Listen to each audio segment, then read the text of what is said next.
What is the best thing about working in the TV and film industry? Oh, God. Well, it depends. It depends who you are and what you like. Some people have a horrendous time. I mean, I'd like to say, okay, for me, it's that I love those things. It's that I love TV. I can't believe my luck that I'm working in my favourite thing. My favourite form of entertainment, I'd say. But what's the best thing? Why do I like it so much? It's coming up with the ideas. Above all else, obviously the money's great. It's nice to do well. I like everything: writing, directing, producing, acting. I even like the marketing of it to a certain extent. I just like, because I know that's part of it.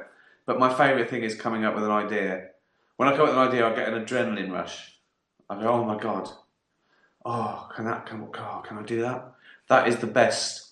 That's the best thing I've reached a level or demanded that if I have an idea, I want to do it my way. So the creative process, that's the answer. The creative, doing something I love and coming up with the ideas. And there's lots of frustrating things. Things go wrong, and politics getting involved. People, you can't say that. You can fucking say that. Stop treating people like idiots. That's like worrying about a heckler. The way they treat things in like TV and film, and one person complains, oh, we better look at this. No, don't look at it. You wouldn't look at if a heckler shouts your shit. You wouldn't go, oh, okay, I'm going. Bye. You go, shut the fuck up. What do you know? So I don't know why people pander so much to a few people not liking it. They don't have to fucking watch it. But apart from that, I like it. I even like that bit. I even like annoying some people.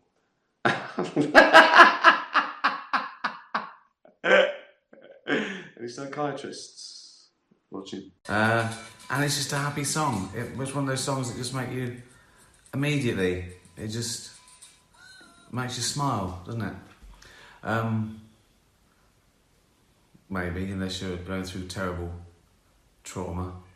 I mean, if you've just been hit by a train and you're crumpled up, you lost your feet and you're screaming, you're losing a lot of... Probably wouldn't do the trick. Quickly, wait, listen, morphine is better in that. But given an average day, right, that song will make you feel a little bit happier. As I say, extreme trauma, it won't cut the mustard.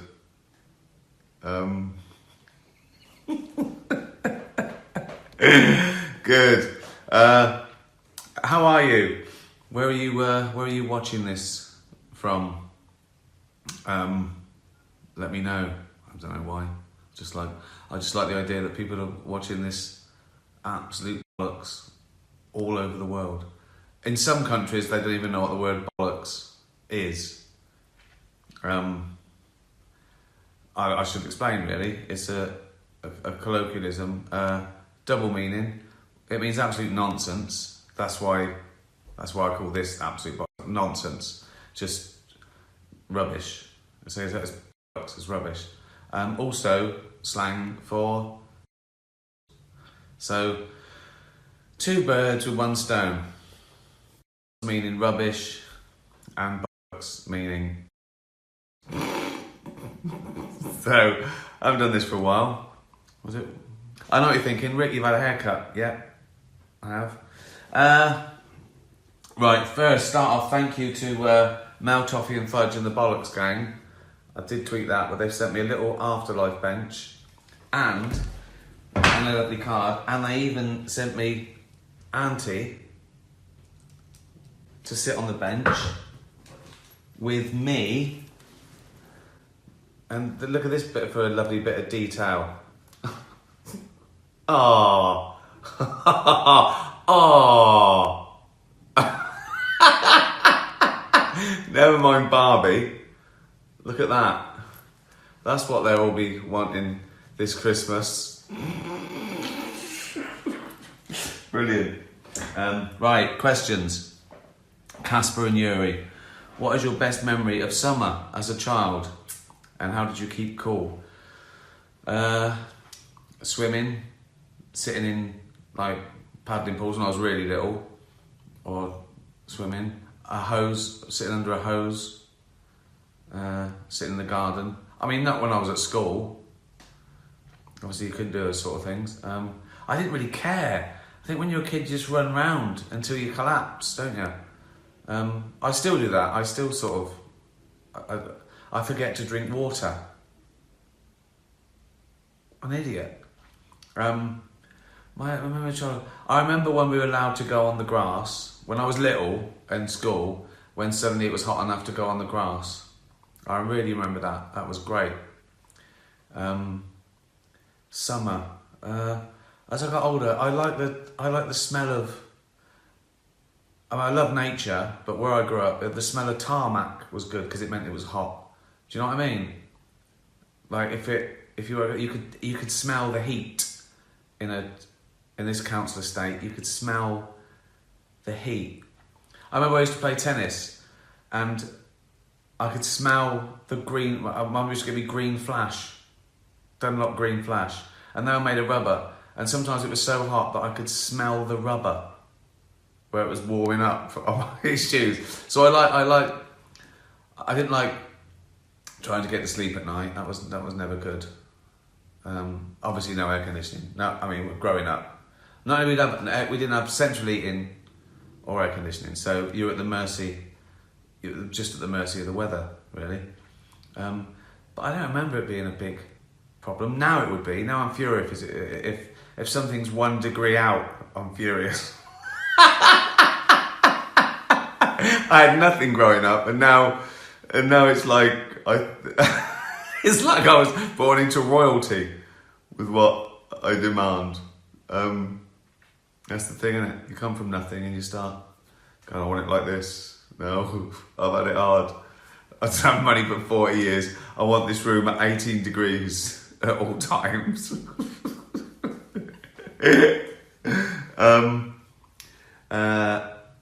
Bonfires. I remember my mum doing a bonfire on a Sunday. I like Sundays because when I was little, the whole family came over because my oldest brother and sisters had moved out by the time I was like, I don't know, 8 or 9. So they'd come over. Sunday was great. I remember getting up Sunday and the bath was like full of water, and my mum had made jellies and cakes to keep them cool for everyone coming over having trifle. Yeah, I think Sundays were my favourite day in the summer when I was little. Family, trifles. I mean, she made enough to last the whole week, so it wasn't like it was special on a Sunday, because there was, when you make 13 cakes and trifles, it tends to last a week. But she had nowhere to put them. Yeah, and then a bonfire. A bonfire about sort of 6 or 7 o'clock when they all left. Pax the cat. In Supernature, you talk about the platypus producing milk and eggs. What 2 seemingly contradictory traits from other animals would you like to pick for yourself, and why?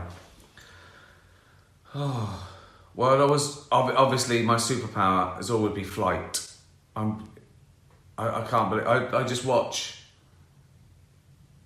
seagulls and hawks. I think, oh, amazing! It's just to fly around, particularly in traffic when I want to get. I wish I could fly. I wish I could fucking just take off. I think we've talked about this, but it's got to be proper flight. I don't want to just bumble around like a daddy long legs. Do you know what I mean? It's no good. Just sort of like, sometimes I have dreams where I can nearly fly, but I'm only like 6 foot off the ground, so people can still come and punch you in the face. That's the sort of dreams I have. Oh, God. So flight, but then a bird's sort of small and vulnerable, so maybe I'd like a bit of like, maybe I could be like a flying walrus somehow. You didn't say I had to work, so I want arms, wouldn't I? I want arms, like the animal I invented when I was 12 or 13. I've told you about that, haven't I? Yeah, loads of times. Body of a rhino, arms of a gorilla, big tail of a scorpion, lion's head, and I thought I'll make it fast, so I gave it legs of a cheetah. Would have collapsed immediately. But this doesn't have to work. So somewhat big and meaty, a rhino with wings. So I can just go take off and then just smash in, just come down, smash into. Just.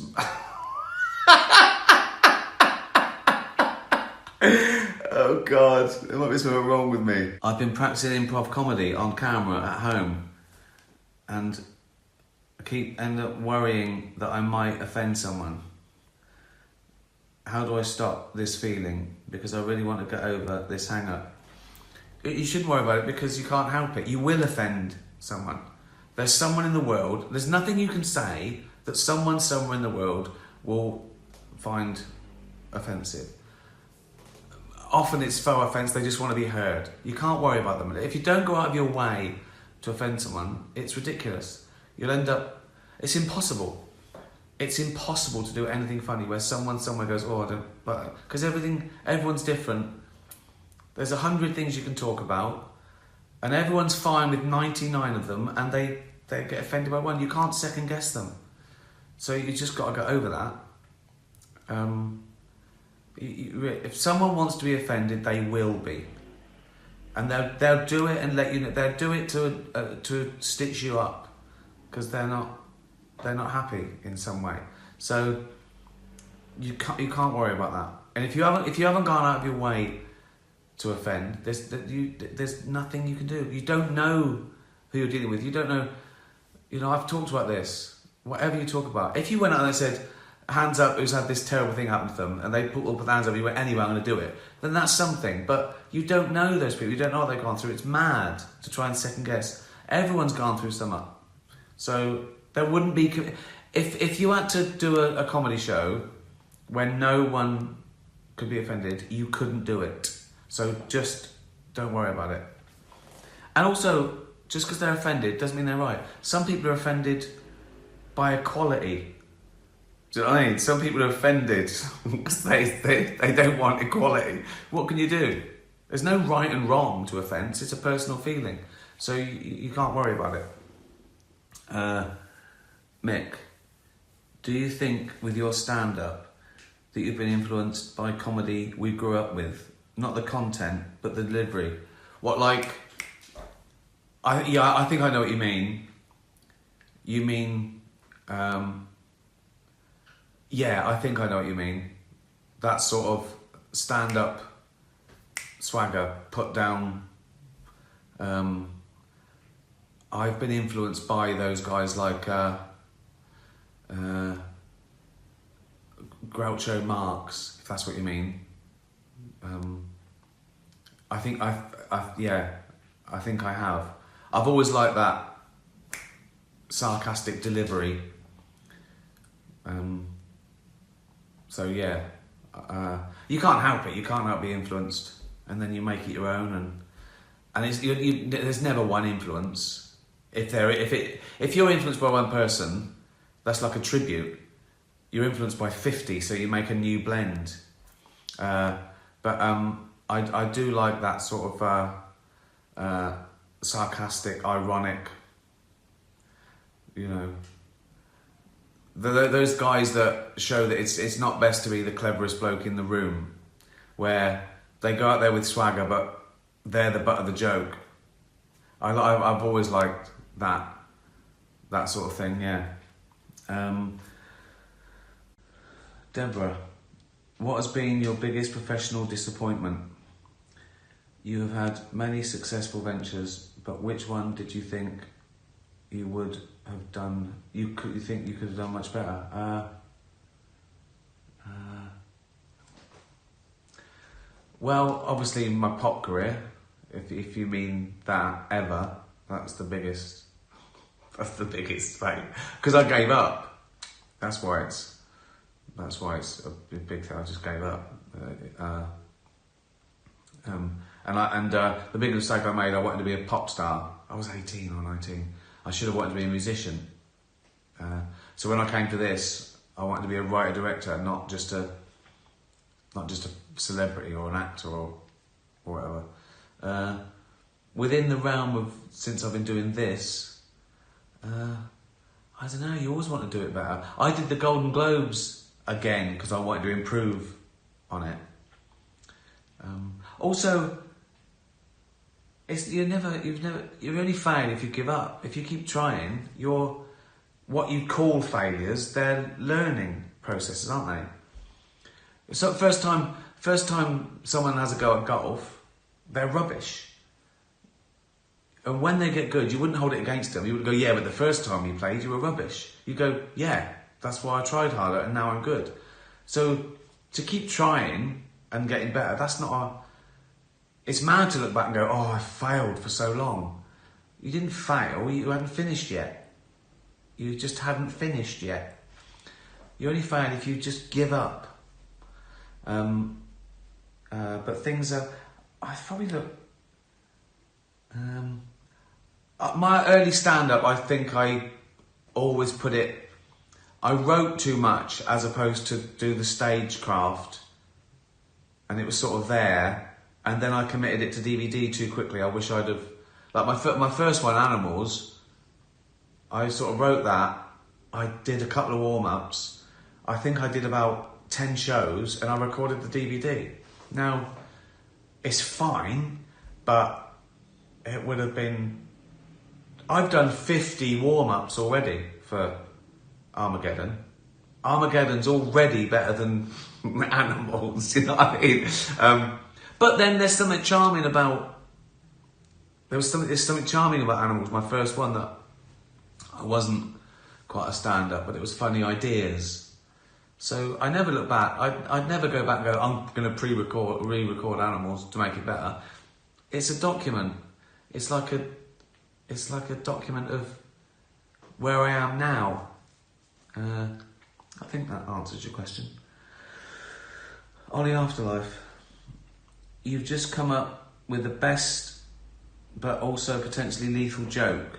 People convulsing and dying from laughing. You mean literally? Okay. It's the best joke of all time. Do you tell it? So, if I know that this joke is a murder weapon. So I've got this joke. Anyone I tell it to, they laugh so much that they die.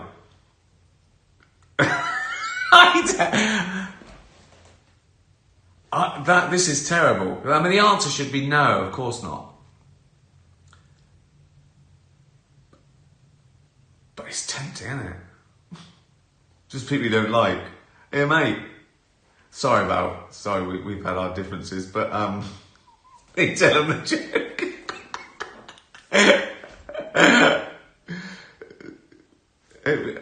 It wouldn't be murder, would it? Because telling someone dying of a joke, that's not against the law, is it? If you tell a joke and it kills someone, that's not against the law. Also, it's like a gift, isn't it? I've given them the best death, apart from dying in their sleep, when they could be dreaming about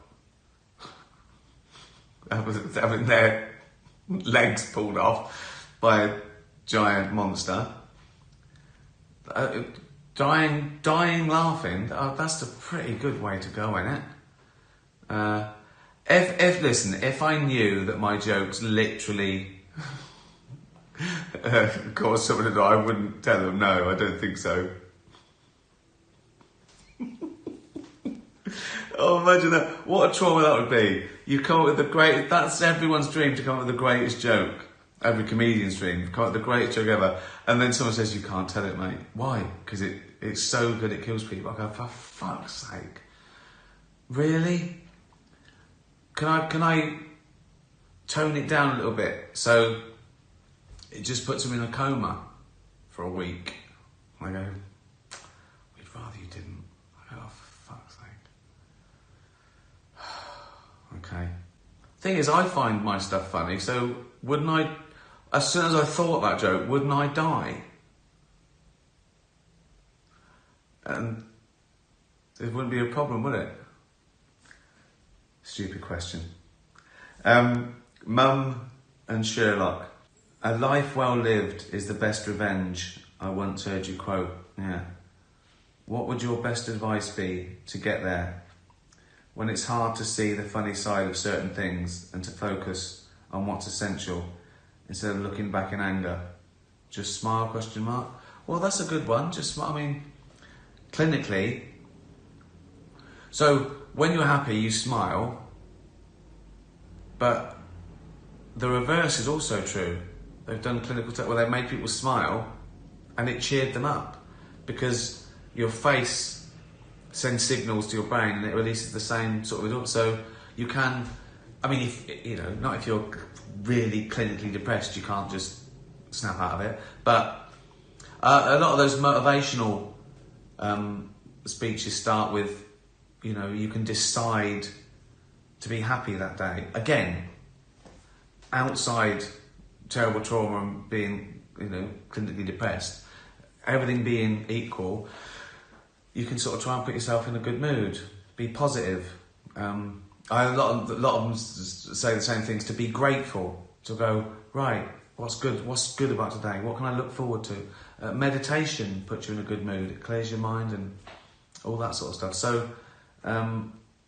So yeah, be positive, be nice. That's really good. That's really, people, if you do a good deed, you feel good all day. Well, I do. If I a scruffling a dog, like, cheers me up. So yeah, a positive, healthy attitude, being grateful, being kind, scruffling a dog. Maybe the odd beer. So, you do the math. Glenn Martin, my question, if you get a chance. Would you ever play a dark role in a movie or drama? Say a serial killer? Yeah, but I don't know. It'd have to be something. I don't know. I don't just want to be someone just goes around murdering people. I know you don't actually murder people in a play. I know that. Mr. Rose, you've got the wrong end of the stick. You actually killed one of the cast. I thought you might be. No. It's all fake. It's all fake. You don't actually kill people. I'd want something more, I don't know, like a vampire would be good, because that's I can do that. That would be good. Just be a normal bloke. You know what I mean? If someone winds you up, they go, you go to the post office and go, hello, Mr. Rose, hello, sorry, this is closed. Sorry, I'm going to lunch. Wait, I just need to, no, that would be good, wouldn't it? Just a vampire that doesn't like bad service. You know, I don't need the blood.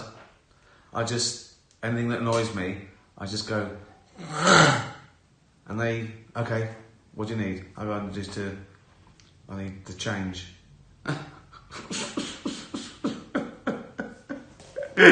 Yeah. I wouldn't, it's not an affliction, isn't it, being a vampire? People are scared about it, I don't get bitten and become a vampire. But then once you've gone through that, you're set up for death.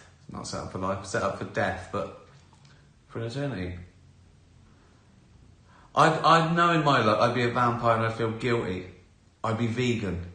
Like a fucking idiot. They go, you fucking idiot. Oh, I know. What are you going to do? Just going to go and just creep in when they're asleep and steal their lentils. That's the worst vampire. Well, that's how I feel. I'm sensitive. You're a fucking idiot. I know, but I'm sorry, I don't agree with the bite in the neck. Charlie the cat. If we throw a party when you die, what is the one song you'd want us to play? You can't choose Bowie or say you don't care since you'll be dead. That's a good one, isn't it? That's a good one. You'd want something that would put them in floods of tears, wouldn't you? What would that be? I haven't thought about that. I haven't thought about it.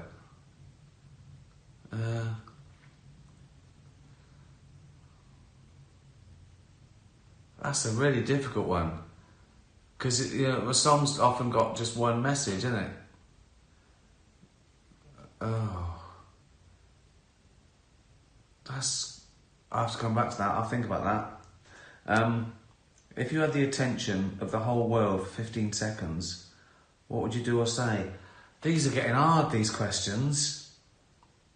So, does it make a difference? Like, can I choose? I assume you mean like, and so I'd have a good result. Like, if you could tell 7 billion people one thing, even if there was not a lot of take up, it would still be an important message.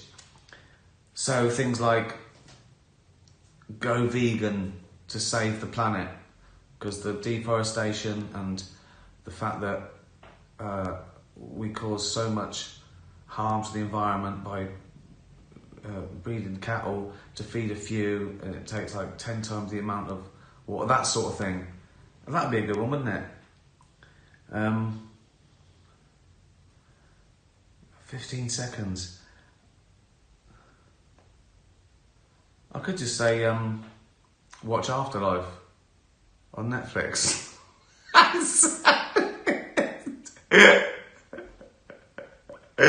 So it would either be a message to save the planet for future generations, or watch Afterlife on Netflix. I haven't decided which yet, but again, let me think about it.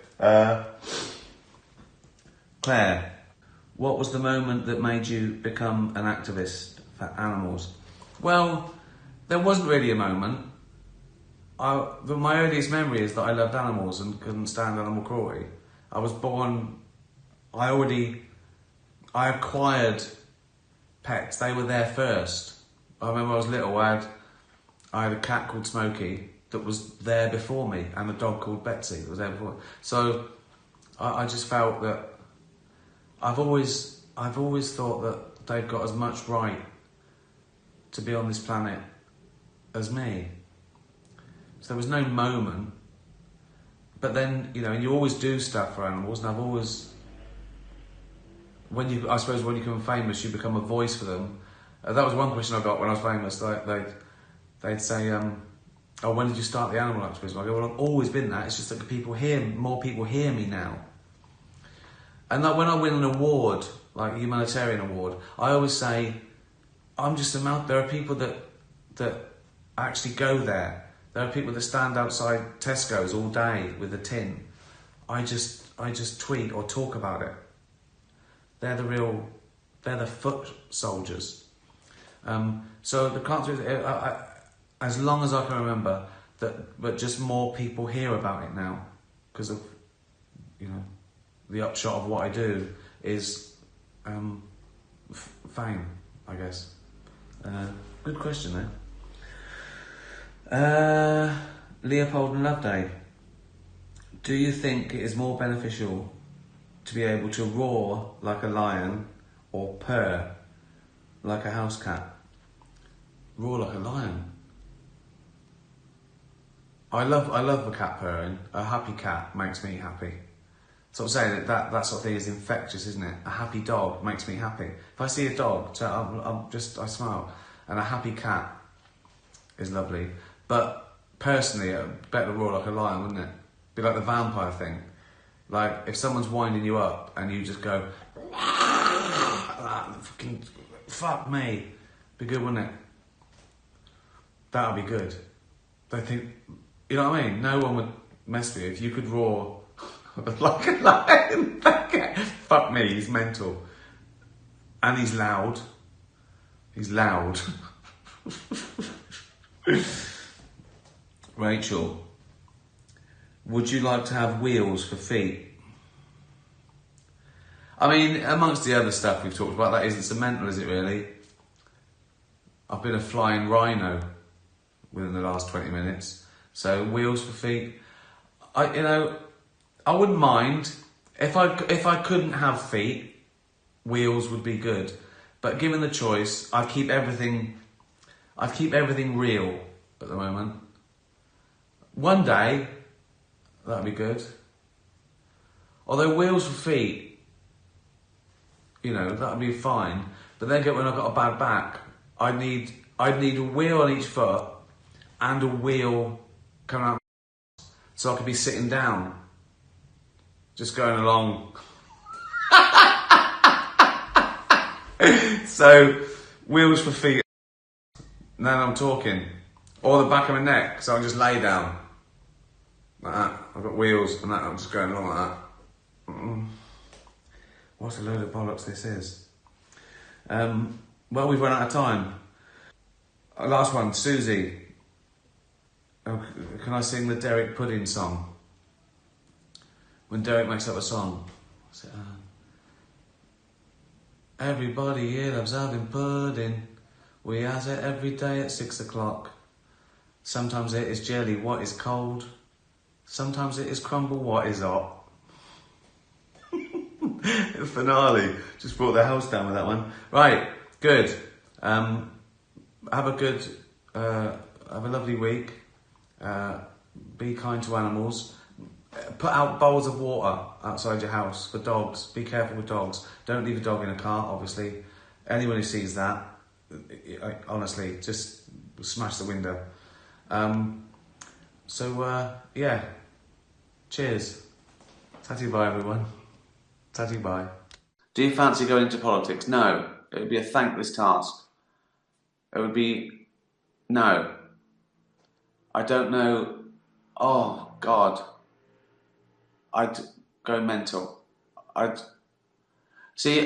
have to watch what I say, because I'm a comedian and no one should take me seriously, and I'm not in charge of people's lives.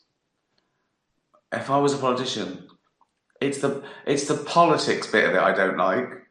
If I said, what do you think, and you could do that, then it'd be fine. But it's the not being able to say the truth sometimes for an easier life, or humanitarian things versus economics, and there'd just be no question for me. Well, no, I'll do what's right on principle, and I'll do the humanitarian. I don't give a fuck about what happens to billionaires, but that's no good. That's no good for politics. So no, I'd be shit. I'd hate it. I'd be shit. There you go. That's two great reasons not to do a job. You hate it and you're shit at it. So no.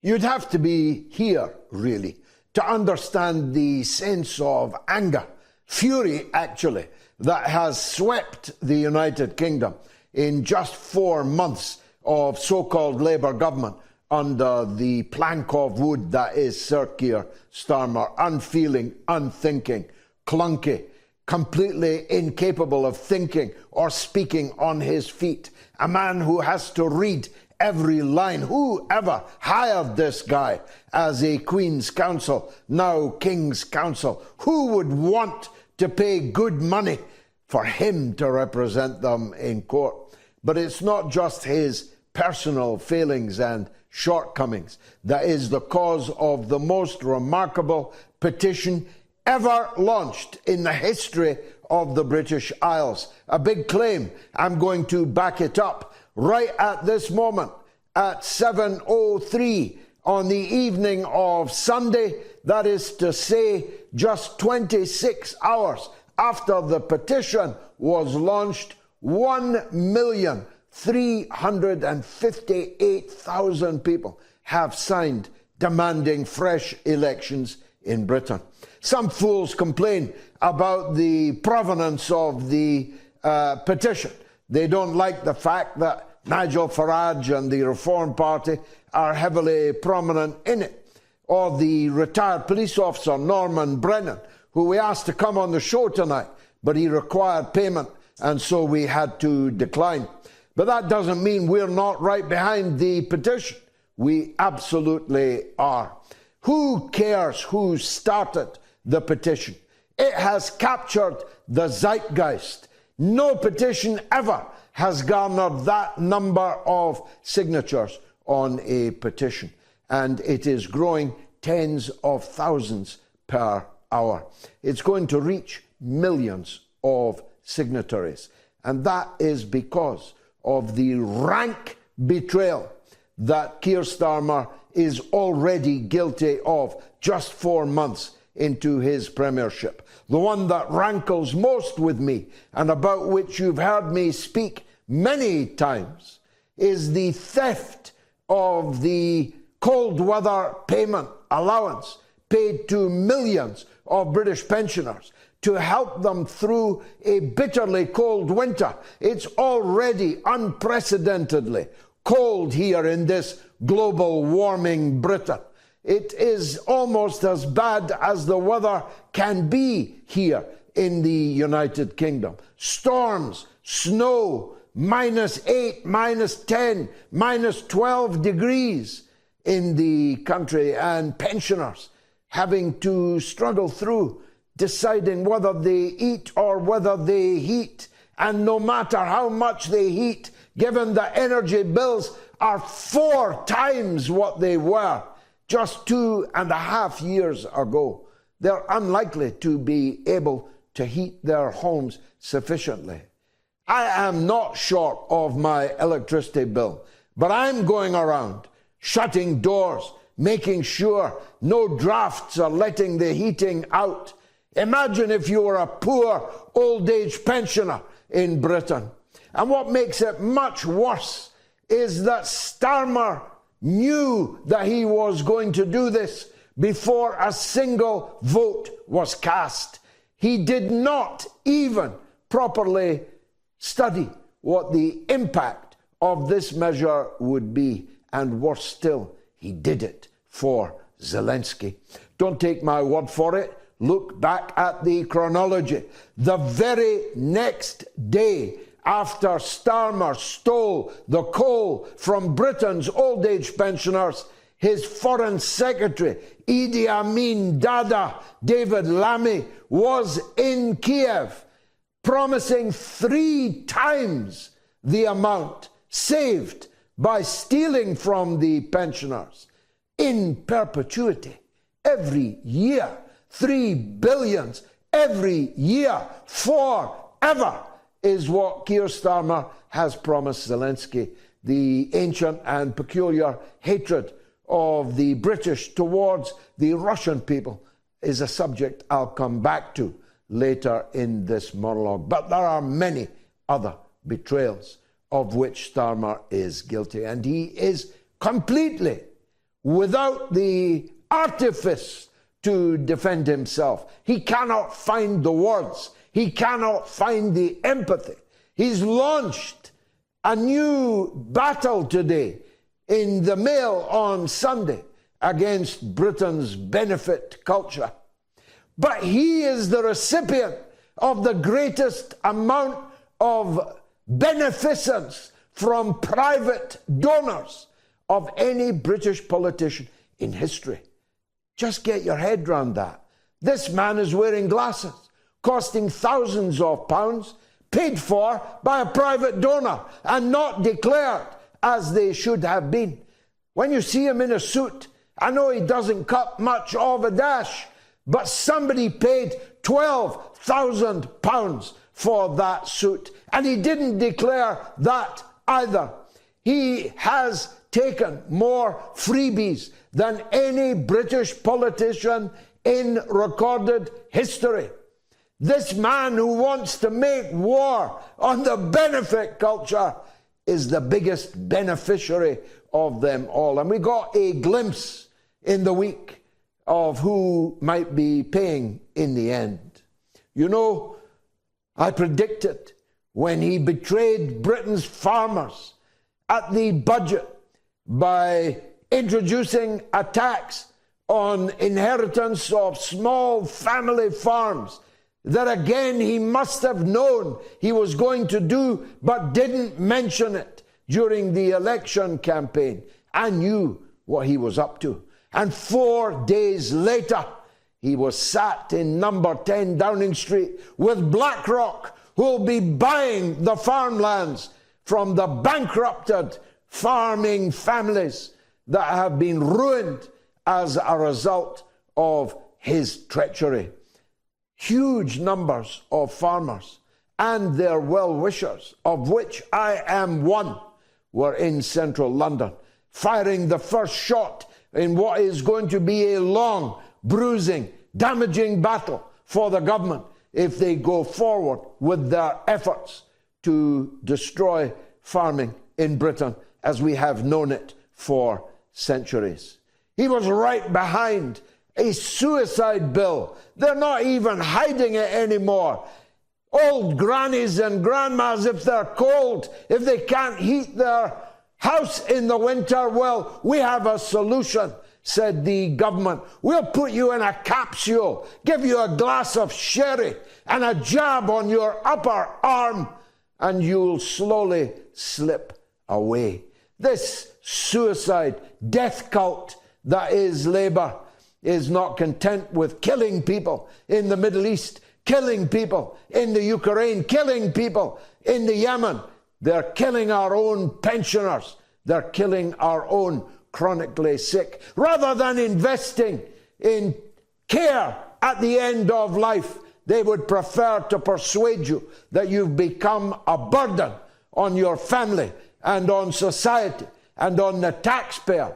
And it would be a jolly good thing if you would shuffle off quietly into this good night.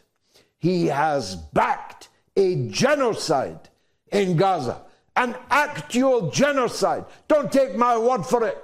Take the word of the world's highest court, the International Criminal Court. Take the word of the International Criminal Court, the ICC, which this very week issued arrest warrants for Benjamin Netanyahu and Yoav Gallant, the former defense minister, sacked by Netanyahu just the other week.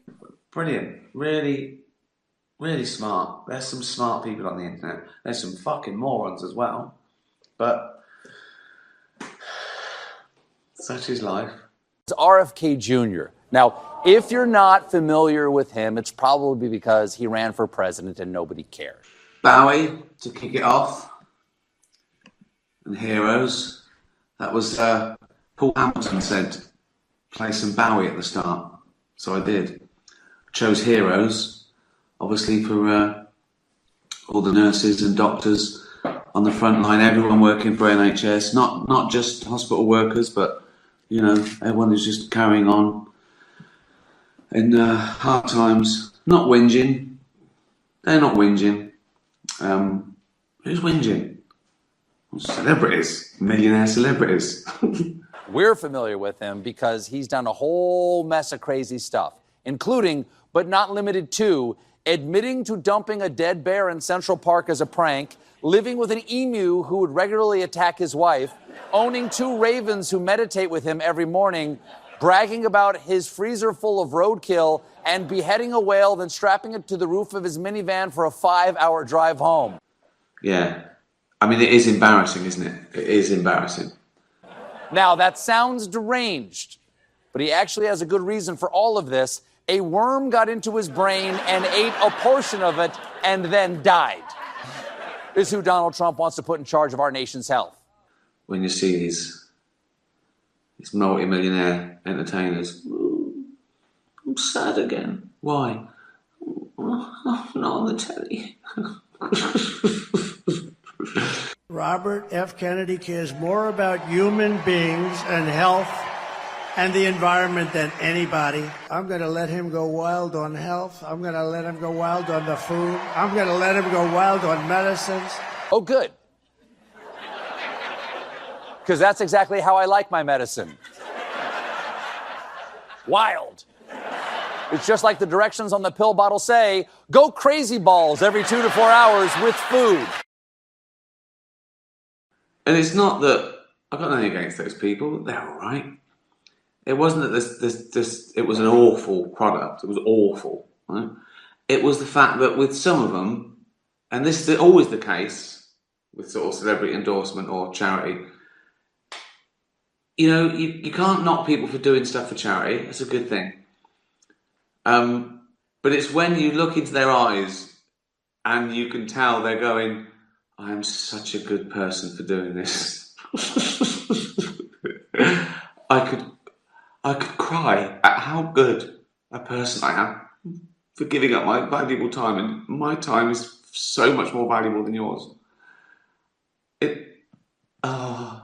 Thank you.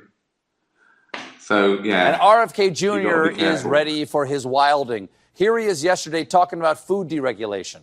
Why do we have Fruit Loops in this country that have 18 or 19 ingredients, and you go to Canada and it's got 2 or 3? I'm sad. I'm not on the telly every night. And if I see another article with a Hollywood actress going makeup free. The fuck? Oh, right, yeah. We're all chipping in, aren't we? Makeup free. Now, I'm not the smartest guy in the room. There are no worms lining up to eat portions of my brain. But I went to the Kellogg's Canada website, and it turns out the Canadian Fruit Loops actually have 26 ingredients. And that doesn't even count the gravy, which Canadians use to make fruitine. Oh, God. Oh. But some millionaire celebrities are a bit fed up. Fucking hell. Anyway. Cheers, everyone. Fucking hell. The first question is, so why are you here? What's your objective? Well, to get our England back the way it was. How do we do that, and what is England to you? England, to me, is Christianity. Just our English way of life. How do we get back to that, though? Well, getting rid of this government for a start. Are you happy if you have tax money to fund what's going on in other countries like Israel, Ukraine? I agree with Israel after October the 7th, yeah. I don't disagree with what they've done. But I do disagree with boat people coming over here and getting in front of our own people that are homeless, them getting put up in hotels. Yeah, I disagree with that entirely. Did you know that we send more tax money to Israel than we send to the asylum seekers? At least. But you know that causes immigrants to come over as well, because when we're bombing Palestine, we're helping Israel bomb Palestine. They could stop at the other countries. They're 10, 15 countries they come through, but I think they're on an easy ride over here, so they come here. What about Ukraine? Are you happy for your tax money to go over there as well? Yes, I think Ukraine have got to defend themselves, otherwise Putin never take over Russia. Yeah, take over. Well, get back to the old USSR. Yeah.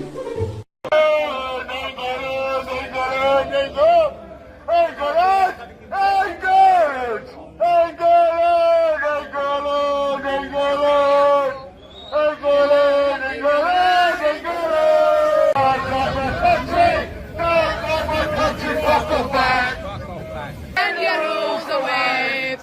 Britons never, never, never will be slaves. Rule Britannia, Britannia rules the waves.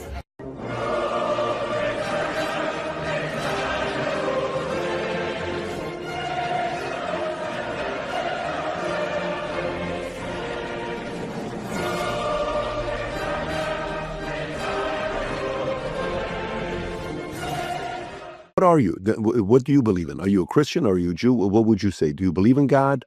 Yeah, I'm a Christian. You're a Christian? I'm a Christian, yeah. I've been pushed more. So I used to say that I didn't believe. My mum was a Catholic, brought up.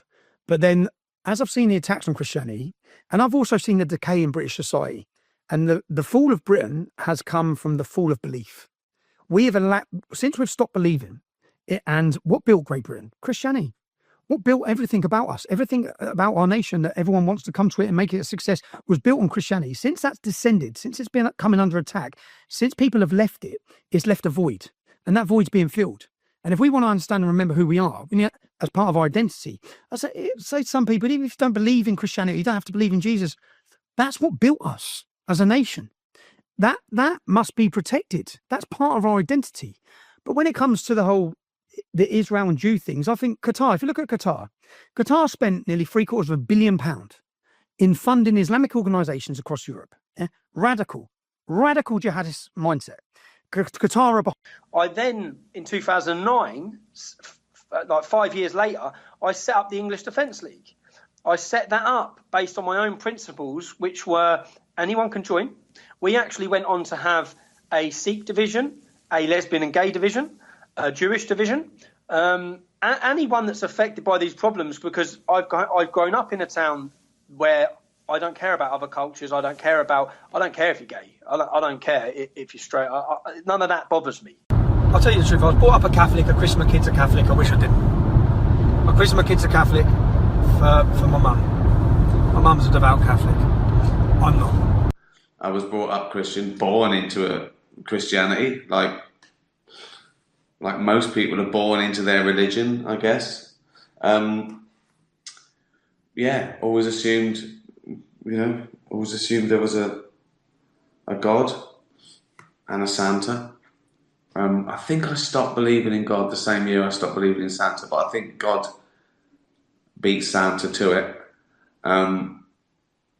Although I kept quiet about Santa for longer, because I thought, I know it's Mum and Dad, but if I expose that, do I stop getting presents? So I kept quiet for a little while. You're surrounded by it. And as I said, I don't think my mum was particularly religious, but as I've said before, as a working class woman, Jesus is like an unpaid babysitter. It just helps her bring up, so they think, if I'm not watching you, Jesus is. It's that sort of thing. It's to curb bad behaviour. It's to instill morality. Again, so they think, because traditionally, religion is associated with morality and good behaviour. Obviously, we know that's a random relationship. There's absolutely no relationship to good behaviour to any religion versus any other religion or lack of religion. You're either a moral person or you're not. And no religion owns or invented morality. I've read the Bible. Obviously, as a Christian kid, 5 to 8, you read the New Testament. But I was fascinated with the Old Testament as well. The bits they know have changed. Obviously, that wasn't Christian when it was written. Obviously, Abrahamic. It was. I mean, if you also, I've got no problem with spirituality. I've got no problem with people believing, there's a God, or they go to heaven, or praying, and fine, it doesn't affect me. Religion's something different, isn't it? Religion's something different. Religion is like, it politicizes it. It's like religion came along and went, oh, you believe in that God, do you? Well, it'd be better if you believed in this God, because this God does things that I like. So do that, do this ones. And then you go, okay, I believe in your God. Right, okay, well, then religion went, well, I know God, and he wants you to give me some money, and then you will go to heaven. That's religion. So you only have to look at the Old Testament to see it was written by men of the time. I mean, it really did favour the men that wrote it. But yes, I've explored it. I explore it every day. I'm surrounded by it. and even when I stopped believing, and because I got into science, you still have to, you're part of society, so you question it, you question rules, and then I studied philosophy, which, everything in theology they use philosophy, logical thinking, from the ancient Greeks to modern day philosophers like Bertrand Russell. They've all pondered, why do people believe in this? What's the evidence? We're just here asking everyone, what's the reason you're here today? What are you trying to achieve? What do you think is? I don't know, you tell me, I'm asking you. We want England back. Mate, I've got a 5-year-old daughter, I've got a 14-year-old daughter. It's the safety of our women and children. Their beliefs are totally wrong due to, like, obviously what we believe in. This is a Christian country. Yeah, we look after everyone. Come over the right way, we ain't got a problem with that. It's not about the colour of your skin. We keep getting classed as racist. We're not far right. We're just worried about our women and children. Tempers are flaring now because we're paying for this and they're kicking off moaning saying we've only got 2 controllers for our PlayStation. I work 5 days a week, yeah? The government take near enough half my money, and it's not fair. So basically, you're sick of your tax money funding asylum seekers and all that? You're on the wrong thing. Look at our NHS. Our NHS is crumbling. It was never designed for the infrastructure of how many people we've allowed to the UK. Are you happy for your tax money to fund a genocide in Gaza, though, like funding Israel? Because, we send a lot more... Getting it. That's another thing. They're not getting it. The governments are taking it. Who's not getting it? All the governments. All this aid that we send out, yeah, most of the governments take it. Look how much we've sent to Africa. We sent all this money out, yeah? Where's it all going? The soldiers take it, the politicians take it. It's all corrupt. So you're happy for your money to fund Ukraine and Israel, though? To a certain extent, yeah. But more money goes to Ukraine and Israel than the asylum seekers. No. It does. No, I'd say I'd disagree on that. I would literally disagree on that. It's not like that. From what we're seeing, we're just the ethnic minority, You've got good and evil, yeah? The Bible, Christianity, is good. The other one's pure evil. But do you not think that the reason we get loads of immigrants though is because we're funding these wars that are destroying our hometown? Because it's easy. Come over on a boat, you get everything. We don't give a about them. As long they come to our way of living. Legend. Hello. It's the most wonderful time of the year, so the song goes. We finished our work, we sit by the fire with friends and family and eat and drink way too much. But for some people, it can be one of the worst times of the year. People living rough, haven't got a home and friends and family, and they can't eat and drink as much as they like. So that's why I'm going to wrap this up and go and give it to a tramp. So, probably film it for Instagram, so people know what a great bloke I am. Put some really sad music on it. See his little fucking face light up. Oh God. Dutch barn. Move on up. Why not? Good advice. Isn't it? If you had to choose one, would you never tell another joke in your life? That's impossible. That's impossible. Never taste alcohol again. Can I drink it and hold my nose? I think you mean never. I'll take that as never drink alcohol again. That's tough. Easier than the first one. Never travel beyond Hampstead or your house in the country. That's not that bad. The way honestly, even when I travel to places I really love, I wish they were down the road, or I could teleport myself. Just getting up and getting dressed. Lose all memories of your career since 2001. No, that's the fun bit, isn't it? Looking back at stuff. No, you did a good job, and that's soon. That's all you are, isn't it? Memories when you can't actually do any of that shit anymore. I think never go beyond Hampstead. That's fine. Unless something terrible happens to Hampstead, which I don't think it will. Hampstead is one of those places that sort of time forgot. Whatever's happening in the world, it's always okay in Hampstead. So I think it's got to be 3. Then I can tell jokes, drink alcohol, and remember stuff, although the alcohol. I thought that would be a good advert for alcohol, sort of like a play on words. Dutch Barn, it helps me forget, because it does actually, it can affect your memory.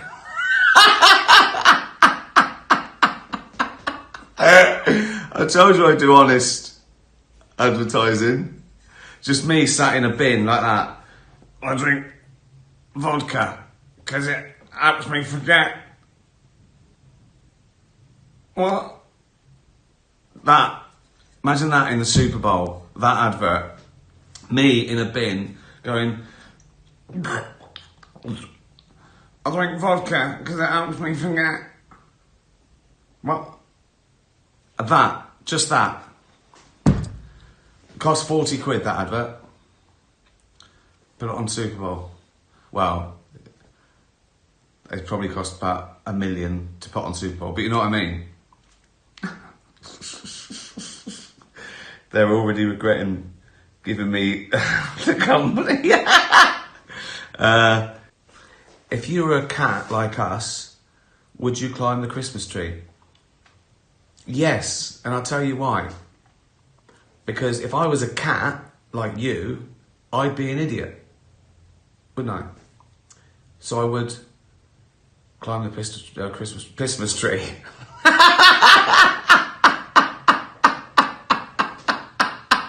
Merry Christmas.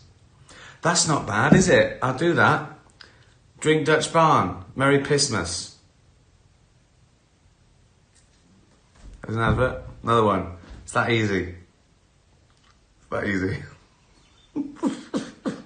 And my cat, when I was little, Paddy, Big Tabby, a bit like Pickle, used to eat the lametta. You remember that sort of like stuff that you'd hang on Christmas trees that was like sort of tinfoil?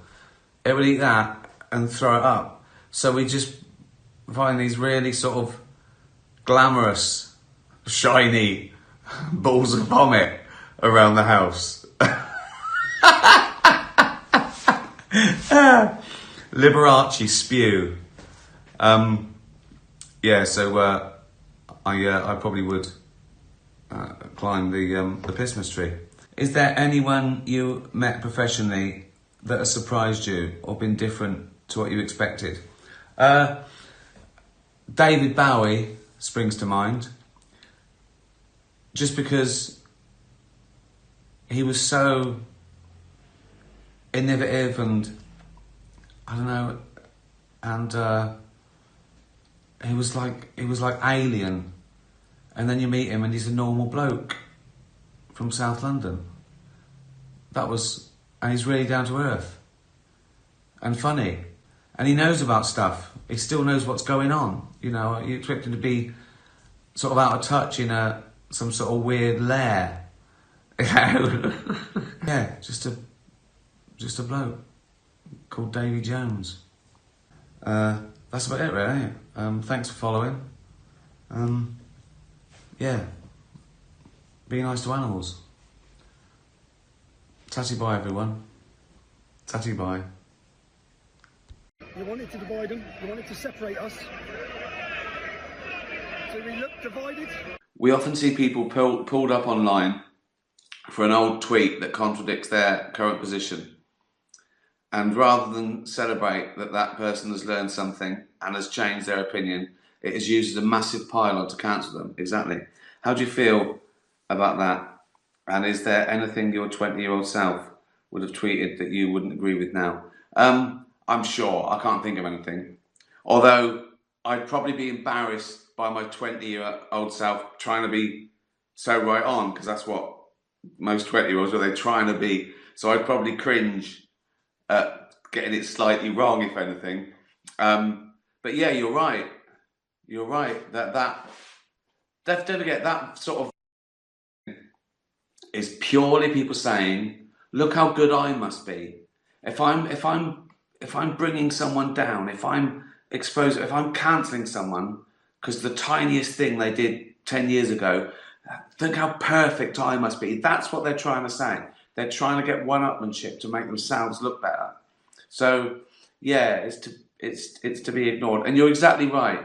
If there's no value in changing and saying sorry, don't bother then. It's ludicrous. You're exactly right. People, if you find something that people was 10 years ago and now they're not, you're right. That should be applauded because they've changed for the better. But it's just people hating on each other to make themselves look better. Best thing is just ignore it. Just ignore it. That's what these people, they want attention. They don't care what it is. It's like these people who go on any march to windows. They don't care about the cause. It's that 5% that brings all good ideas are eventually infiltrated and ruined by a minority. The trolls of the political world. What a feeling. Okay?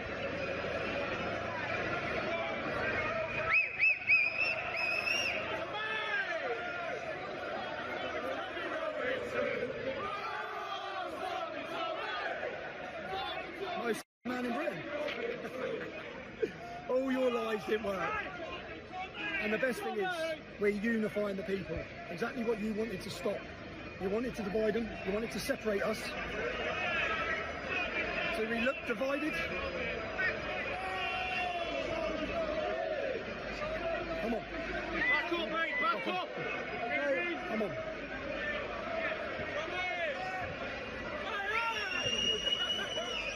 But most people are all right. If you looked at Twitter, if an alien looked at Twitter, they'd go, we're not going there. It's mental, right? But if any aliens are watching, it's not like that. Don't think the real world is like the maniacs, the 5% crazies each other over the minutiae of nothing. It's not like that. Most people are nice, normal people getting on with their lives, okay? If you're a big fat slug, I'm Zorgon, I go, come on lads, come down, we're all right. We might eat you. We eat everything, so we might eat you. But apart from that, we're all right.